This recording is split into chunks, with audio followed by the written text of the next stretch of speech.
Hey everyone, I'm Chad. Thanks for coming to Arctic Horde Wargaming. Today we have a match between Mitch and Chris. Mitch brought the Stygies 8 and Chris brought his Orks. But before we get into this, if you hit that subscribe button, it's over here in the corner somewhere, I'd appreciate that. And also check out the links down below. Mitch started his own YouTube channel, he has a Twitch stream as well, so I got a link down there below for that. And now, let's get into the show, folks. Here we go. Rolling for Strike Force mission. 22, Conversion, page 46. Now we need to roll for Attacker and Defender. Yep. Alright. Which will you be? I think I will be Attacker in this scenario. Okay. So that makes me Defender. I will choose that corner from the deployment zone. Okay, I'll take this corner.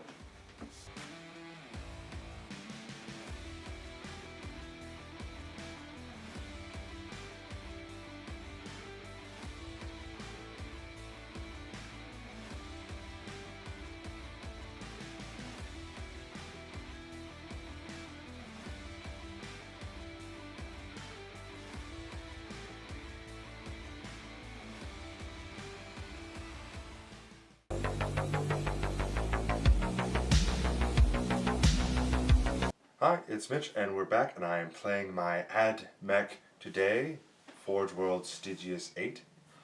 Let's get on with an overview. Down over here I have a Dune Rider with 2 squads of 5-man Skitarii Ranger units, both equipped with their heavy weapon as the Arc Rifle. Got another set of Rangers here. He is depicted with a sword and a pistol, but he does not have those, he just has the rifle, and they are equipped with a transonic arquebus.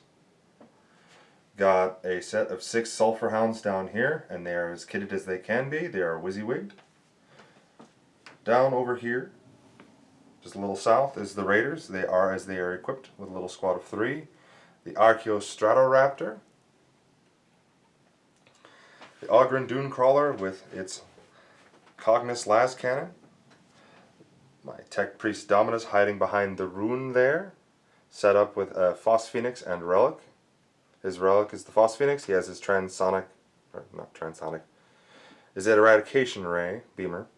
Another squad of Rangers. Same thing with the Sergeant here. He has his rifle. He does not have the Arc Pistol or the Taser Goad. The Skitarii Marshal. He has a Warlord trait for the Multitasking Codex. Tech Priest Manipulus with his trans railgun and his little extra aura.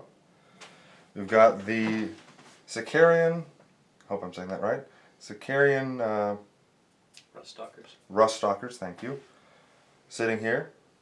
We've got a Tech Priest Endenseer, who is a Logg, and a Dune Crawler with a Icarus Sky Array. Coming back over here, we have infiltrated using clandestine infiltration for a command point, putting a squad here on this point, and this is a point that we need to hold because of a objective, or a secondary objective that I took for a hidden Archaeovault, so I need to hold this point, and thus why the infiltrators have infiltrated in to give this squad at least a buffer and some support. And down on the other end, far end, we have also infiltrated a squad of Rangers on this point. And this gentleman here has the Plasma Culverin. He does not have that. He has a regular rifle. That's just to designate him as the Sergeant. And in reserve, they came onto the field and they left the field, the Taraxi. Thankfully my opponent plays the same faction and knows its linguistics. But yes, the 10-man squad of Phyrexi with their flamers and their talons ready to pop in from reserves. You just want to mention that there's some in here and some over there. Yeah, so the squad that Chad just showed is, both those squads are in there, and the 2 gentlemen with the arc rifles are representing both squads embarked into the transport. My secondaries for this game will be Raise the Banners High, Bring It Down, and then I took the Hidden Archaeovault, which has been designated as that point by my opponent, was chosen before deployment of which is the hidden vault, and that is worth extra points for me, beyond just the standard main phase. And those are my 3 secondary objectives. And now that is 1,997 points of Stygies 8 Ad-Mech.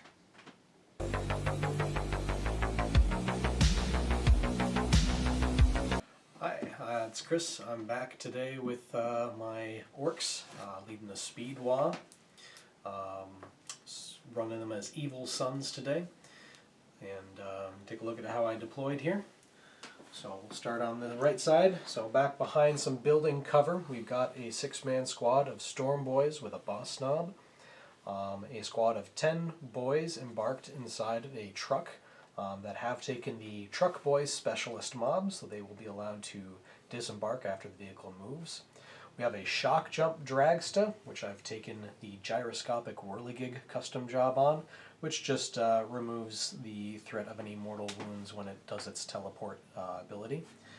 We also have another truck back here. It's loaded up with 10 knobs, all armed with an assortment of weapons, mainly big choppas and pairs of choppas.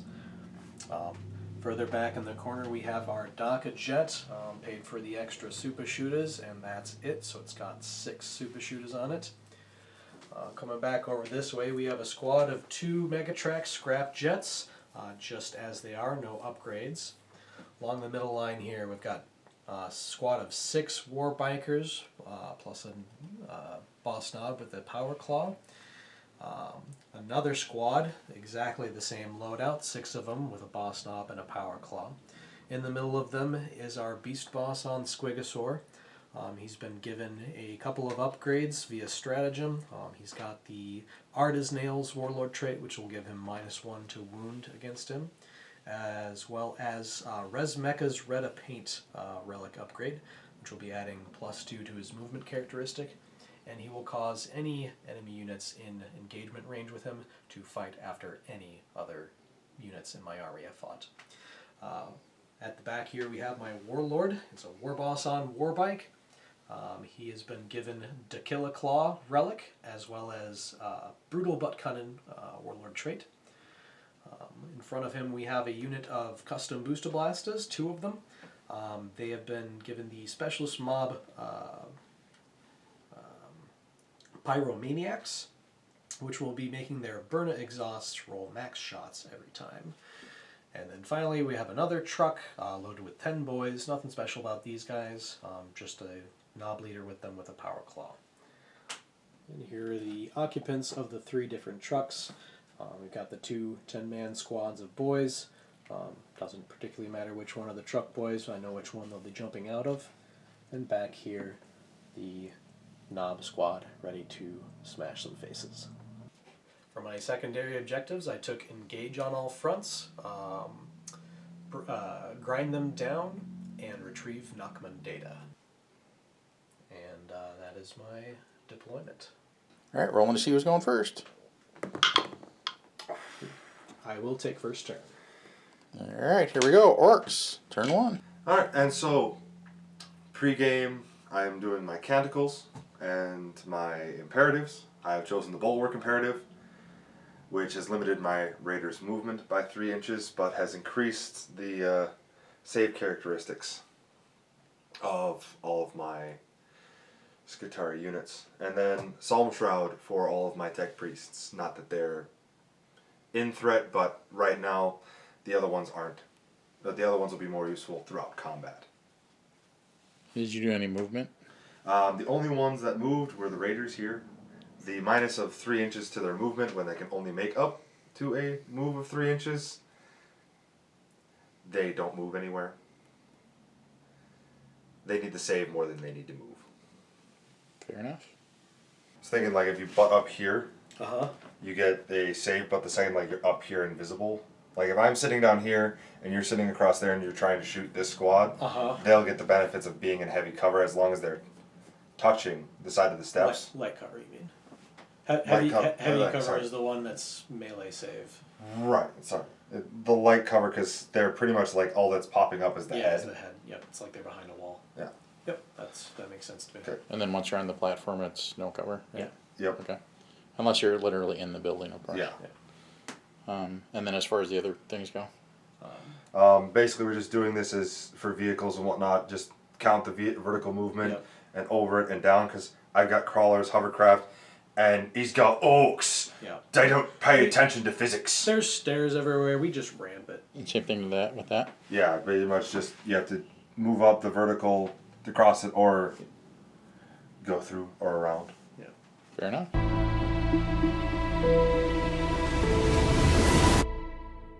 All right, so we were at the end of Orcs turn 1.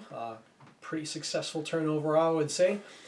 So at the beginning of the turn, we did declare Speed Wa, which amped up the shooting on all of my vehicles and bikes in the army.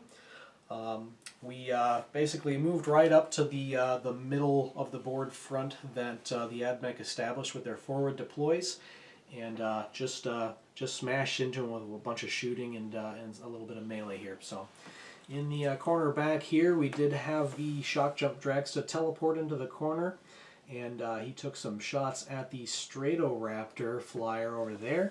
Unfortunately, he did a mortal wound to himself with the shooting, but in return scored a whopping 6 damage on that flyer. The truck boys had their truck move up, hopped out, and piled into the rangers that had forward deployed onto that objective and wiped them out to a man.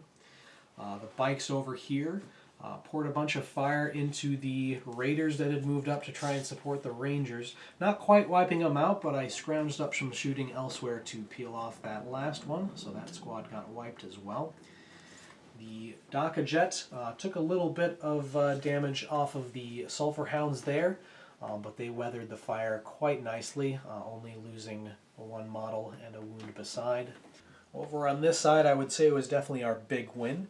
So the Pyromaniac Boosta Blastus came up along the side here, guns a-blazing into the infiltrators that Mitch had set up to try and screen out me getting into that table quarter and stopping him from holding his Archaeotech vault.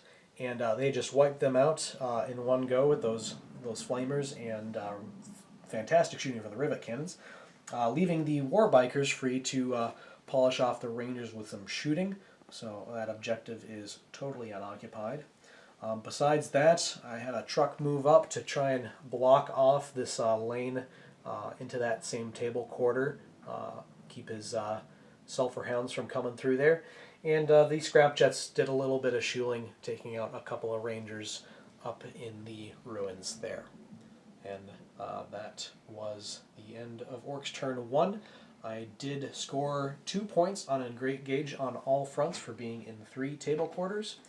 And I have a unit of Storm Boys in the back table corner, currently attempting to retrieve Nachman data, which will complete at the beginning of my next turn.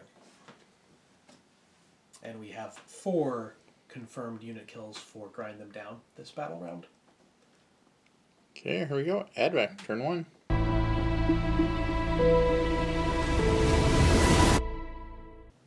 And so we've fired back as best as we can for our turn 1.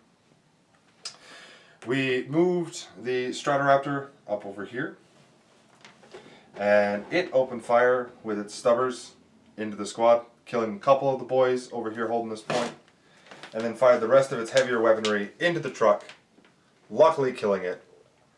It did explode, and it did take 1 boy with it, so that was a help.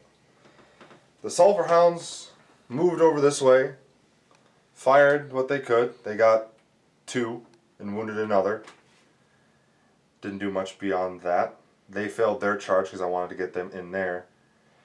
The Dune Crawler here, with his laser cannon, was able to drop the Dragster down to a wonderful peg. The Icarus Dune Crawler was not able to do as well as the Dragster did in damaging the flyer, but we were able to put 4 wounds onto the target.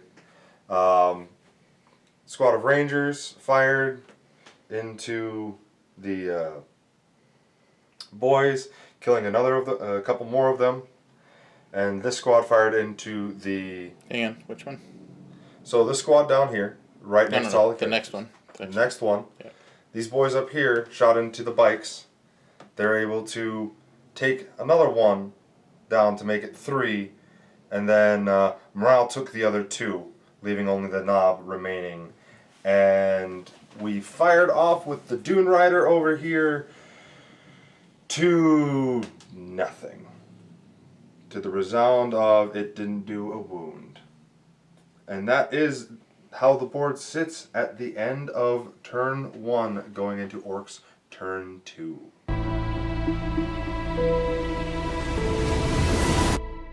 Alright, we're at the end of Orcs turn 2 here. So after getting a decent pushback from the Ad-Mech, we're trying to consolidate a bit here, start to focus on our objectives a little bit more rather than killing, but we still had a turn left in Speed Wa, this time with just the extra AP, so we tried to make the most out of it in our shooting phase. So over in the corner here, we had the Storm Boys around the building, moved up into that table quarter, started activating Retrieve Knockman data, and the boys in front of them on that objective backed up a little bit and started doing the same. Hopefully between the two of them, somebody will survive until turn 3 to get that tally mark for me. In the corner on this side, this truck didn't do much, just shuffled around, hoping to maybe make his incoming deep strikes a little bit harder. And then over here we had the Scrap Jets fired everything they had into the Dune Rider, bringing it down to a handful of wounds, which then the custom Boosta Blastas finished off with their rivet cannons. The Rangers inside got out. They lost a few models to disembarking, and we were able to polish them off between the Daka Jets firing, and the War Boss contributed a little bit as well. Aside from that, we had these boys that were in this truck get out. They climbed to the top of the tower to sit on that objective. Truck moved up to hopefully be a nuisance in his deployment zone there. And then finally, the Beast Boss and the lone surviving biker knob came after the Sulphur Hounds. The boss knob heroically, not because he was basically being chased by a giant friendly squig who maybe wanted to take a bite out of him, charged into the flamer fire from the Sulphur Hounds, which did him in, but cleared the way for the Beast Boss to charge in and wipe out the rest of the Sulphur Hounds. So we did score 3 points on Engage in all fronts this time, because I do have units within every table quarter, and as well as we destroyed 3 units for a grind them down this turn, so we will see how that one ends at the end of the battle round. Here we go. Ad-Mech, turn 2.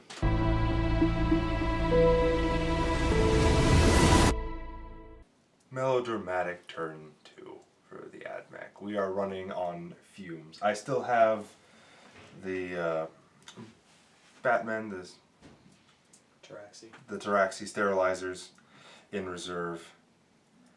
But we're running on fumes. We did put quite a bit of hurt onto the Beast Boss on Squigosaur, and some hurt here on the truck, and some hurt here on the plane, but not enough to finish any of it off. And the Stratoraptor moved all the way down here into the corner, took out 2 of the boys in this squad here, but did nothing else. And it fired at that truck doing no wounds, and I'll be lucky if she survives another turn. Going into Orcs turn 3. How many points did you get? I scored a total of 4. 4 points for the one at 5. Raise the banner. Oh yeah, raise the banner. Raise the banner, so 5. From them raising the banners. And that is it. Alright, here we go. Orcs, turn 3.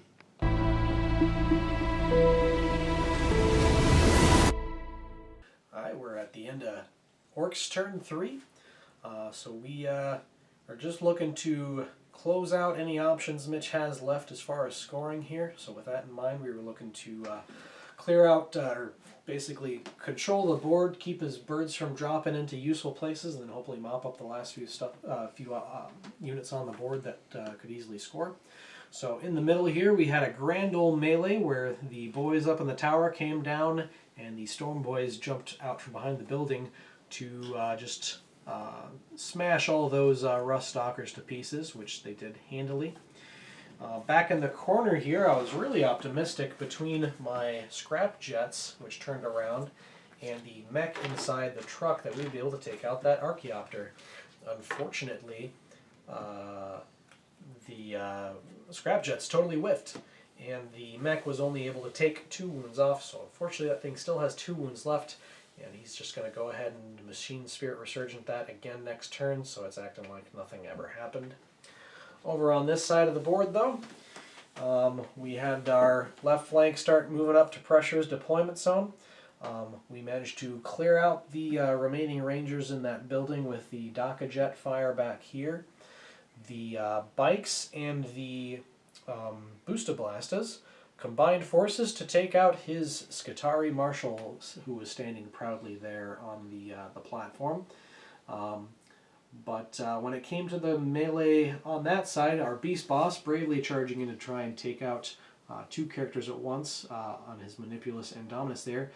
Did do a decent chunk of damage to the Dominus, but did not do anything to the Manipulus, and they did manage to strike back in strength and take him out. So that is unfortunate. But at the end of turn 3, we once again scored 3 points on engage at all fronts. And we are looking at right now, let's see, 2 units for grind them down, and he does already have a unit counted against me, so that's likely I will not manage to score grind them down this round.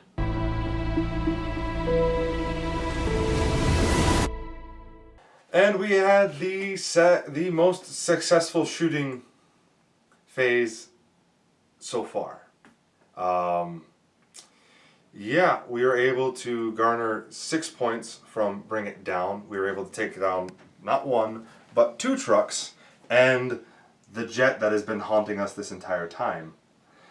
We were able to drop in our reinforcement step here, and the Paraxi sterilizers sterilized the point of the Orc fungal infestation that has been there since turn 1.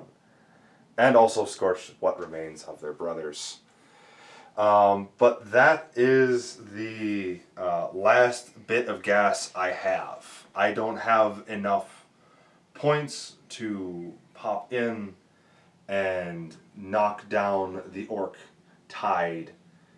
And thus, at the end of Ad-Mech turn 3, it is an Orc victory.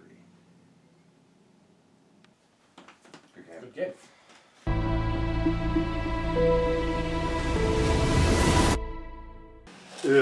Yeah. For deployment, I should have rethought of where I put a lot of my guys. I should have probably thrown more here, in all honesty. I mean, I don't know what I would have done in your shoes, because, like, I know my own army pretty well. Even if you had gone the other direction too, where you're like, okay, I do want to forward deploy, but maybe not so aggressively, that still might have not stopped me. It may have just given me more ground to have control over and block you out in the later turns, which was my pretty much, but always my game plan with this army is you know, get in the opponent's face as quickly as possible, have huge obstacles of vehicle, you know, profiles that they have to try and chip away at, and all the while I'm keeping them back in their deployment zone as much as I can, I'm, you know, picking up my objectives and trying to score on the primary too. So yeah, I mean, you might have been able to recover this with a bit more of a forward deployment, but like that whole traffic jam situation too. Yeah, the number of vehicles, and now I did take out a fair number of them. Yep. But looking at it, like I got 10 points in total from killing the vehicles. I would have gotten 5 more, and I had the shooting to do, but it just didn't. Turn 2 was just not in my favor for shooting. Yeah, it was a weak turn of shooting when you needed to maximize, especially with the protector imperative active. Yeah. I definitely was expecting a worse outcome from that. But I definitely was still feeling optimistic with how that turn 1 went. Turn 1 went for me exactly how I usually plan for it to go, where I get a significant chunk of the board controlled and usually take out a fair bit with my shooting, which I got some key targets absolutely with those rangers and those infiltrators getting taken out. That flank over there secured as well. Yeah. Yeah, I felt good about it for sure. Failing the charge with the Rust Stalkers kind of hurt. Like if I hadn't failed it, You would have scrambled back a few more points for sure because you would have had some point control there. Yeah. But the inevitable, as what it was, is you have a screaming sheared metal of just hi, because you still had those snaz wagons and the boss on bike coming around the corner. I'm just like, I'm having trouble on this flank. I've been having trouble on this flank the entire time. And you did what I want to do by providing board presence, by just seizing the objectives on a less mobile army. And I also have a Stygies 8 Ad-Mech army, and I've been in your shoes before where like they feel like a very mobile army for Ad-Mech in that they've got that forward deploy stratagem, but it's really hard to find that balance between one, doing that, two, when do you activate Bulwark Imperative, because that will slow you down a lot, and turn 1, even though you obviously really want that extra protection turn 1 against the shooting that's coming at you if you don't have first turn, but at the same time that can backfire where in your case, like, okay, I still wiped your forward deployment and now all the stuff that you had further back can't get to where it needs to get because of Bulwark being active. Yeah. So had I not done Bulwark, I probably would have lost more.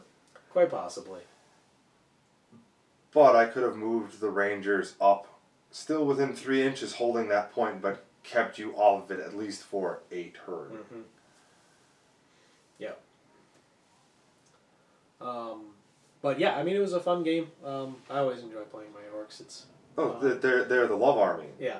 They're like, I also play Orks. I play Death Skulls. Yep. Completely different style of play. Yep. We've seen it here on the channel, but it's just fun. It is just fun to play Orks. Absolutely.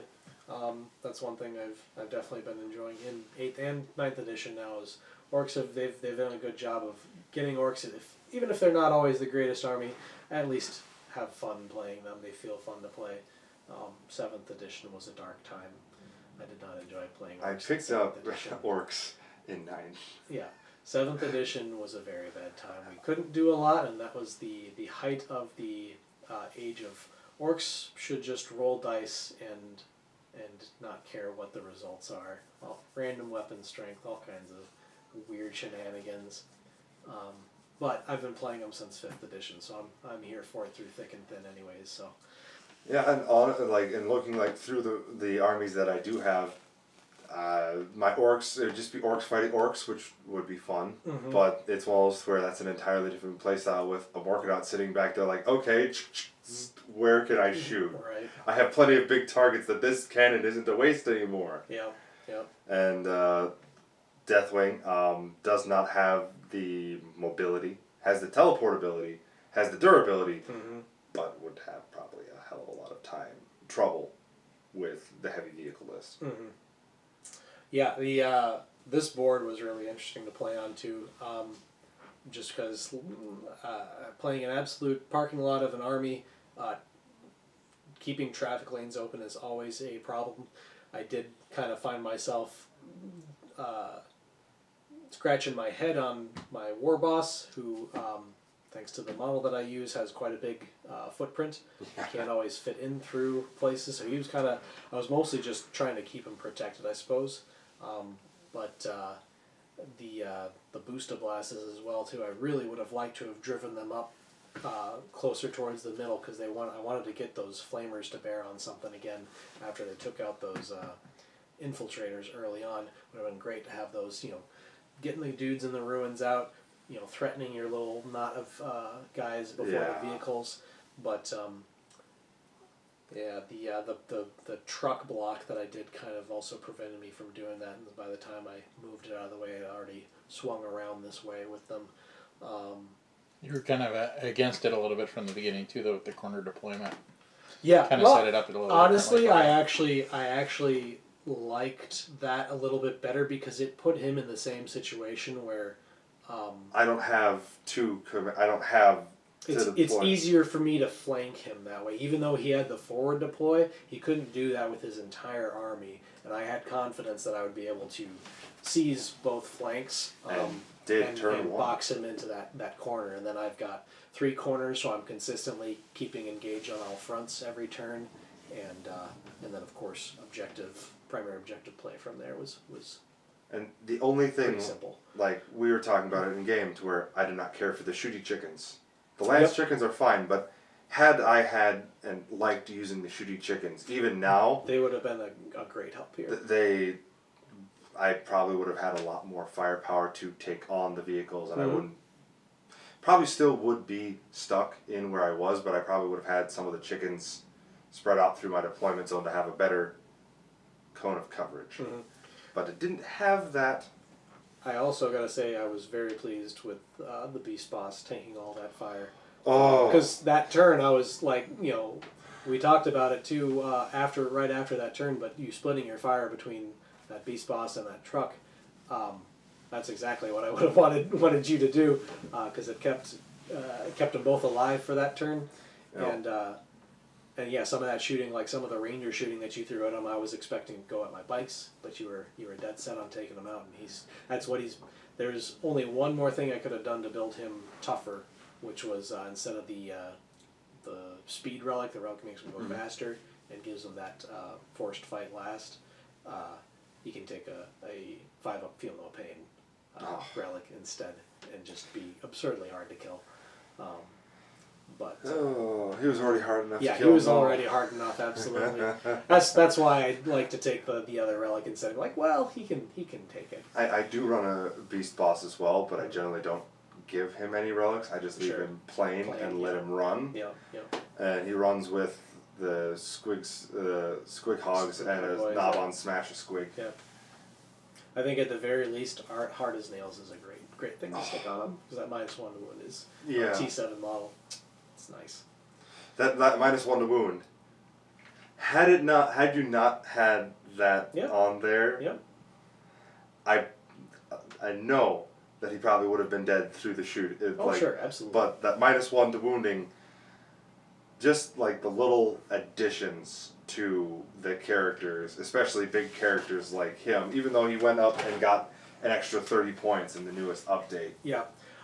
I still think that was a bit of an over adjustment, but looking at today's game, it's like, well, I felt bad about taking him at that many points, but the way it played out today, not too bad. I grumble at the points increase on the Rangers by one measly point from 8 to 9. I can't bring Castellan robots, and I had Castellan robots. I would have given me something for my boss to smash. And the data smith would be going with them to where it's just one of those where it's like, okay, yeah, it's a 200-point unit, but guess what? I'm throwing it at the central objective, or I'm throwing it over here. Middle of the board, get some control. Yep. Yeah, I probably would have had it right here along with the transport, and then moved it forward more to try and give these guys some more help. But sadly, can't infiltrate and pop wherever I want with the clandestine infiltration. Not an infantry, you can't do it. Which I feel that it's fair, it's balanced. I do say that there were people that grumbled that you shouldn't be able to do more because they specified in the FAQ that you can only use it twice, and it's like, okay, why limit it to twice? It's not like, I can see how it can be abused, but only limiting it to twice is... Sure. If I'm willing to burn 4 or 5 command points to move my troops, where have you, okay, the guys aren't like, they're paper. Yeah.